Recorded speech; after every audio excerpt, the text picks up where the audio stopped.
भगवान भोलेनाथ के द्वादश ज्योतिर्लिंग की स्तुति करते हुए हम आगे बढ़ते हैं। ये 12 ज्योतिर्लिंग है।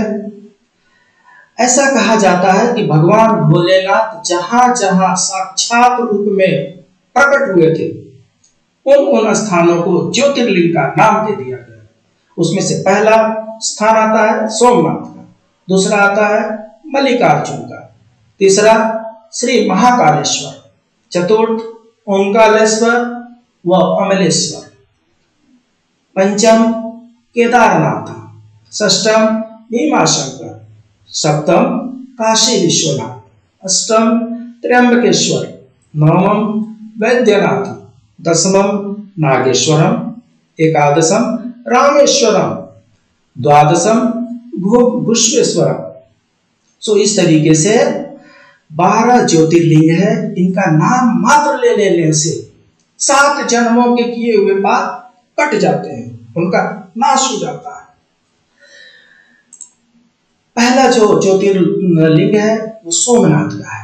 सोमनाथ की कथा जो है आप लोगों को पता है, सोमनाथ जो है गुजरात में पड़ता है, पहले सौराष्ट्र में पड़ता था। सोमनाथ की कथा कुछ इस प्रकार है।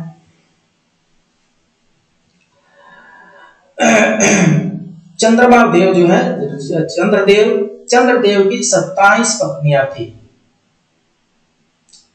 और इन 27 पत्नियों में वो सबसे ज्यादा अश्विनी, भरणी, रोहिणी को वो ज्यादा पसंद किया करते थे। प्रजापति दक्ष जो उनके ससुर हुआ करते थे वो इस बात से खिन्न रहा करते थे क्योंकि उन्होंने चंद्रदेव को 27 पुत्रियां दान की थी। सो एक बार प्रजापति दक्ष मिलने आए और चंद्र महाराज को बोला उन्होंने कि हे चंद्रदेव, आप बड़े ही उज्जवल स्वभाव के हैं और 27 पत्नियों में सिर्फ एक को वरीयता देना और बाकी को 9 वरीयता देना आपको शोभा नहीं देता है। आपको चाहिए कि आप 27 पत्नियों के साथ एक जैसा व्यवहार करें। प्रजापति दक्ष कहकर ही चले गए।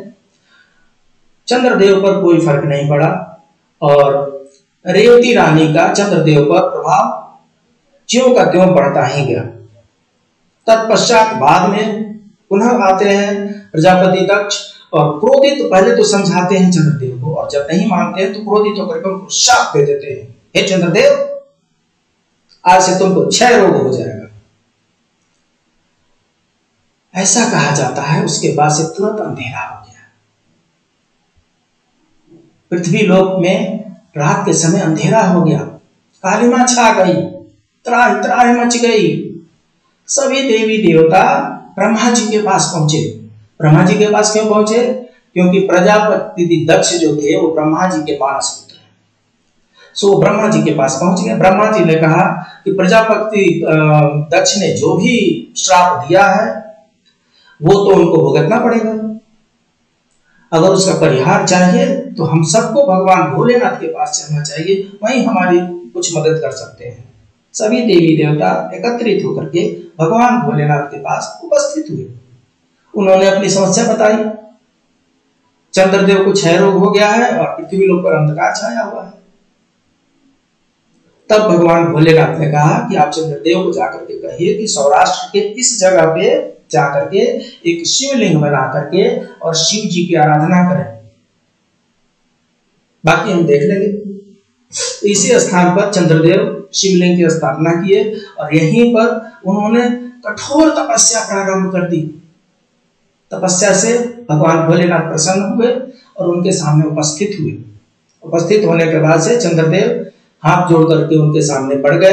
बोले, हे नाथ, मुझसे गलती हो गई है और इसके चलते मुझे श्राप मिल गया है क्षय होने का। मेरा सारा शरीर गला जा रहा है, खत्म हो जा रहा है, मेरा भला कीजिए। भगवान भोलेनाथ ने कहा, प्रजापति दक्ष का श्राप पूर्णतः मैं नहीं खत्म कर सकता हूं।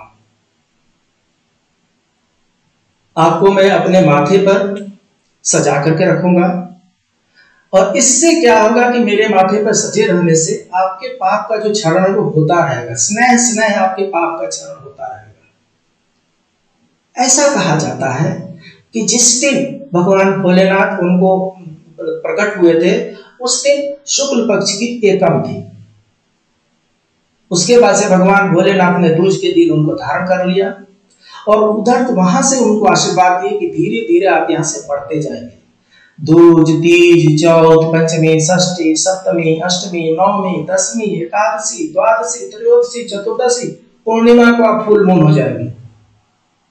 परंतु पूर्णिमा के बाद महाराज दक्ष का फिर से वो श्राप फलित होने लगेगा और फिर आप एक एक काल करके घटते जाएंगे और अमावस्या के दिन उनका पाप यथोचित रहेगा। भगवान भोलेनाथ का जो करने का मतलब ये था कि महाराज दक्ष का श्राप भी चलता रहे और चंद्रदेव भी जिंदा रहे और इस धरती पर प्रकाश आता रहे। और इसी मान्यता के अनुसार 15 दिन का शुक्ल पक्ष होता है, 15 दिन का कृष्ण पक्ष होता है। शुक्ल पक्ष में स्नेह स्नेह चंद्र एक एक कला करके 15 कलाओं तक पढ़ते हैं और कृष्ण पक्ष में एक एक कला घटते घटते अमावस्या के दिन पूर्णतः गायब हो जाते हैं। तो उस स्थान पर भगवान भोलेनाथ की स्थापना, जहां पर प्रकट हुए थे भगवान भोलेनाथ, वहां पर सोमनाथ मंदिर बनाया गया है और ये पहला ज्योतिर्लिंग है इस धरती का। कहा जाता है कि विदेशी आक्रमणकारियों ने बारंबार इसको नष्ट किया और बारंबार हिंदू धर्म के जो पहरेदार थे वो इस मंदिर का जीर्णोद्धार करते गए, बनाते गए और आज विशाल रूप में गुजरात के सौराष्ट्र में ये सोमनाथ मंदिर स्थित है। हम सबको इनका दर्शन करना चाहिए। प्रेम से बोलिए सोमनाथ भगवान की जय। नेक्स्ट में चलते हैं मल्लिकार्जुन। ये मल्लिकार्जुन मंदिर जो है आंध्र प्रदेश में कृष्णा नदी के तट पर श्रीशैल नामक पर्वत पर स्थित है। इसके पीछे की जो कथा है वो ये बताई जाती है कि भगवान गणेश और भगवान कार्तिकेय दोनों उम्र में लगभग बराबर ही थे। माता पार्वती और भगवान भोलेनाथ ने ये तय किया कि इन दोनों में से किसका पहले विवाह किया जाए, ये एक समस्या है और इसका निजात पाने के लिए उन्होंने एक कंडीशन लगा दिया। शर्त यह था कि जो कार्तिकेय जी और गणेश जी दोनों में से जो भी पृथ्वी की परिक्रमा पहले करके उनके पास आ जाएगा, उनका विवाह पहले किया जाएगा रिद्धि सिद्धि से। कार्तिकेय जी मोड़ पर उड़े और उड़ते हुए चल दिए पृथ्वी का परिक्रमा करने।